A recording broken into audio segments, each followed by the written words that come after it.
Good morning students. आज हम हिंदी 1 में चैप्टर 15 पढ़ेंगे और इससे पहले हमने चैप्टर 15 में काल यानी कि टेंस के बारे में पढ़कर समझ चुके हैं। तो आज हम चैप्टर 15 में वाच्य के बारे में पढ़ेंगे, जिसे इंग्लिश में वाच्य को वॉइस कहा जाता है। वॉइस चेंज, वाच्य परिवर्तन। तो इससे पहले भी हमने हमारी पिछली कक्षा में वाच्य के बारे में, वॉइस चेंज के बारे में पढ़ चुके हैं, समझ चुके हैं। तो आज हम फिर से वाच्य परिवर्तन के बारे में पढ़कर समझेंगे कि वाच्य परिवर्तन क्या है। वाच्य का अर्थ ही है वाक्य। इसमें कुछ वाक्य में चेंज किया जाता है, वाक्य में कुछ परिवर्तन किया जाता है, लेकिन सिर्फ वाक्य में ही परिवर्तन होता है। उसमें अर्थ जैसे का तैसे ही रहता है, ज्यों का त्यों रहता है। उसका अर्थ में परिवर्तन नहीं होता है, बस वाक्य में परिवर्तन होता है। तो हम फिर से वाच्य के बारे में पढ़कर अच्छी तरह से समझेंगे कि किस प्रकार वाच्य परिवर्तन किया जाता है और वाच्य क्या है। अब हम वाच्य की परिभाषा जानेंगे। क्रिया के जिस रूप से यह ज्ञात हो कि वाक्य में क्रिया द्वारा संपादित विधान का विषय कर्ता है या कर्म है अथवा भाव है, उसे हम वाच्य कहते हैं। अर्थात जो हम कार्य करते हैं, जो क्रिया का रूप होता है, उसको ज्ञात करने के लिए उस वाक्य के द्वारा यह संपादित किया जाता है और उस विषय में यह पता चलता है कि उस विषय में कर्ता है या कर्म है या भाव के द्वारा बोला जा रहा है, उसे ही वाच्य कहा जाता है। तो वाच्य बोलने के भी कई नियम हैं, वाच्य बोलने के कई विषय भी हैं। वाच्य के 3 प्रकार है जिसके द्वारा हम वाच्य का प्रयोग करते हैं और वाच्य परिवर्तन कर सकते हैं। उन 3 प्रकार हैं। पहला है कर्तृवाच्य, दूसरा है कर्मवाच्य और तीसरा है भाववाच्य। तो इस प्रकार हम एक एक करके कर्तृवाच्य, कर्मवाच्य और भाववाच्य के बारे में भी समझेंगे।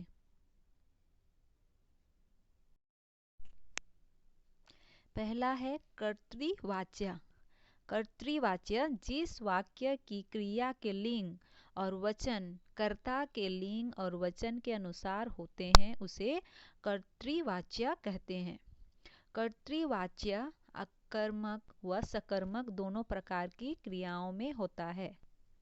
जैसे क है वह पुस्तक पढ़ता है, ख लड़कियां खेलती है, ग सुमन रोती है, घ पक्षी उड़ता है।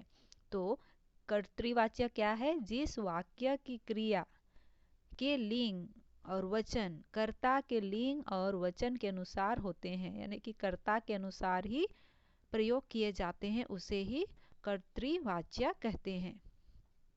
अब हम आगे देखेंगे दूसरा कर्मवाच्य। तो कर्म से ही पता चलता है कि इसमें कर्म के अनुसार ही किया जाता है। जिस वाक्य की क्रिया के लिंग और वचन कर्म के अनुसार होते हैं, उसे हम कर्मवाच्य कहते हैं। कर्मवाच्य में लिंग और वचन कर्म के अनुसार होते हैं। यहाँ क्रिया का मुख्य संबंध कर्म से होता है। जैसे क है कहानी राम के द्वारा कही गई, ख बच्चों के द्वारा मिठाई बांटी गई, ग कंचन द्वारा गीत गाया गया। उपर्युक्त तीनों वाक्यों में कर्म प्रधान है, अतः ये समस्त वाक्य कर्मवाच्य है। तीसरा है भाववाच्य। जिस वाक्य की क्रिया के लिंग और वचन कर्ता व कर्म के अनुसार ना होकर भाव के अनुसार होते हैं, उसे भाववाच्य कहते हैं।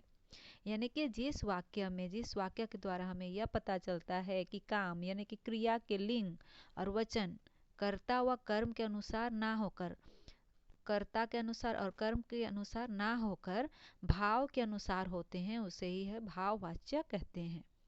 भाववाच्य में अधिकतर आकर्मक क्रिया का प्रयोग होता है।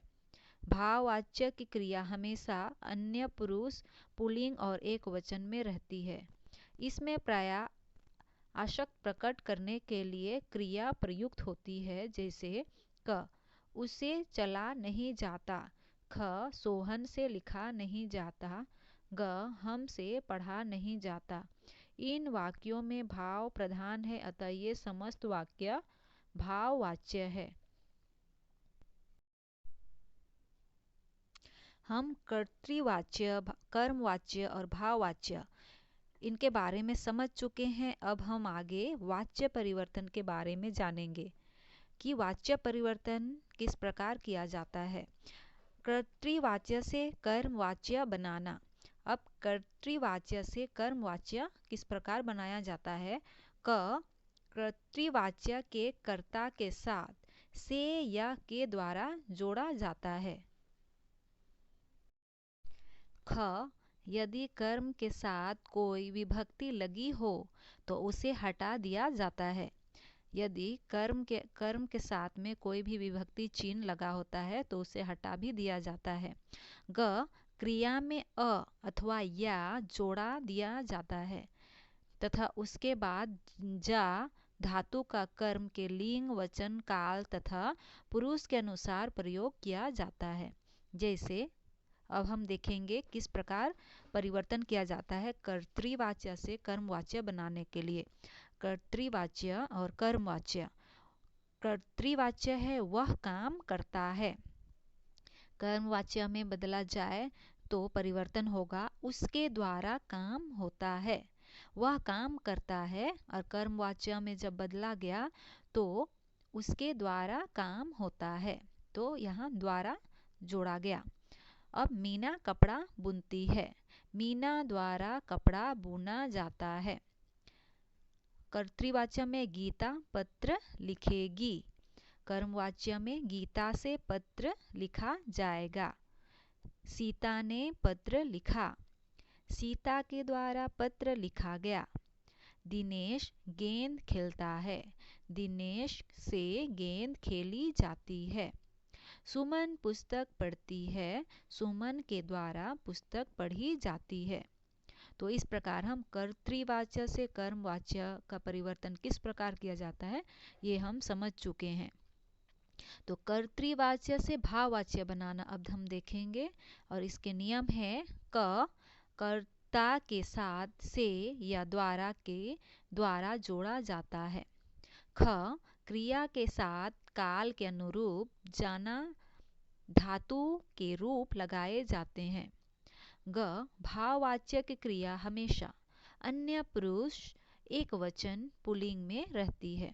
जैसे हम देखेंगे कर्तृवाच्य और भाववाच्य का परिवर्तन किस प्रकार होता है। कर्तृवाच्य मैं अब नहीं सोता हूँ, अब परिवर्तन होगा भाववाच्य में मुझसे अब नहीं सोया जाता।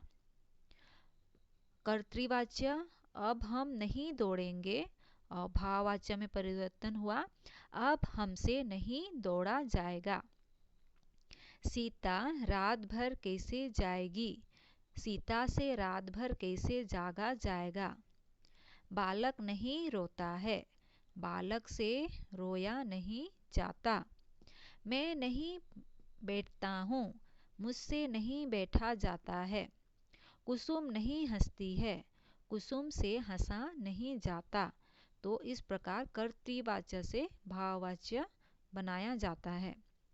प्रयोग, यहाँ पर प्रयोग से तात्पर्य है क्रिया का प्रयोग, कि क्रिया का प्रयोग 3 प्रकार का होता है। क्रिया के लिंग, वचन और पुरुष काल कभी कर्ता के अनुसार, कभी कर्म के अनुसार और कभी इन तीनों के अनुसार नहीं होते। इसका ज्ञान कराने वाला रूप ही प्रयोग कहलाता है। प्रयोग 3 प्रकार के होते हैं, कर्तृ प्रयोग, कर्मणि प्रयोग, भावे प्रयोग। अब हम पहला कर्तृ प्रयोग के बारे में जानेंगे। जब क्रिया के लिंग, वचन और पुरुष कर्ता के अनुसार होते हैं वहाँ कर्तृ प्रयोग होता है। यानी कि जब क्रिया का प्रयोग किया जाता है तो उसमें लिंग, वचन और पुरुष कर्ता के अनुसार जो कर रहा है उसी के अनुसार होता है, तो वहाँ कर्तृ प्रयोग होता है। यानी कि जहाँ कर्ता के अनुसार प्रयोग होता है उसे ही कर्तृ प्रयोग कहते हैं। यहाँ पर कर्ता का विभक्ति रहित प्रयोग होता है, जैसे क है मोहन से रोटी लाई जाती है, ख बच्चों के द्वारा गेंद खेली गई, ग बच्चों ने गेंद खेली, घ राधा गाना गाती है, अंग है सलीम पाठ पढ़ रहा है। तो यहाँ हम क्या देखें कि कर्ता यानी कि कर्ता का पर जोर दिया गया है। जब क्रिया का लिंग वचन और पुरुष कर्ता के अनुसार ही हो रहा है तो उसे ही हम कर्तृ प्रयोग कहते हैं। दूसरा देखेंगे कर्मणि प्रयोग। जब क्रिया के लिंग वचन और पुरुष कर्म के अनुसार होते हैं वहाँ कर्मणि प्रयोग होता है। इसका प्रयोग कर्तृवाच्य व कर्मवाच्य दोनों में होता है। जैसे हम देखेंगे, क है बच्चों ने गेंद खेली, ख गीता ने गीत गाया, ग हरि ने पुस्तक पढ़ी, घ बच्चों द्वारा गेंद खेली गई। तो अब हम आगे देखेंगे तीसरा भावे प्रयोग। अब भावे प्रयोग क्या है?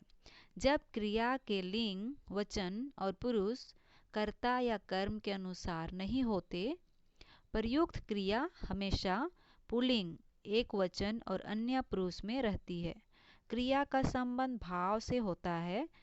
तीनों वाच्यों की क्रियाएं भावे प्रयोग में देखी जाती है, यानी कि जो क्रिया है वे तीनों में देखा जाता है। तीनों वाच्य क्रिया भावे प्रयोग में देखी जाती है। जैसे क केशव ने श्याम को पढ़ाया, ख तुमसे खेला गया, ग उससे नहीं लिखा जाता, ख सोहन से बोला नहीं जाता।